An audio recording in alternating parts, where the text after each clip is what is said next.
Hello বন্ধুরা, দেখুন ভাই, শৈশবের জীবন এখন আমার ছেলের ছোট্টবেলাকার শৈশব জীবন দেখেন।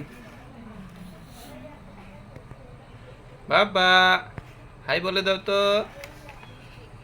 বলো হাই। টাটা। টাটা দাও বাবা। কত সুন্দর টাটা বাবা। দেখুন ছোটটা, ছোট্ট সেই ছোট্টবেলাকার কথা মনে পড়ে গেল আজকে, তাই একটা ভিডিও করে রাখলাম। আমার ছেলের স্মৃতি হিসেবে থেকে যাবে শৈশবের জীবন।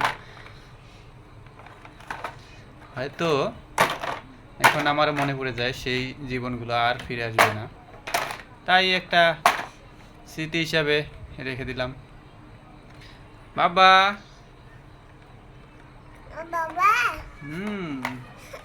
বাবা আমার মাম খাচ্ছে খেলনা নিয়ে, খেলতে খেলতে, তাই আমিও বসে পড়লাম ক্যামেরা নিয়ে, বাপ ছেলের একটা ভিডিও।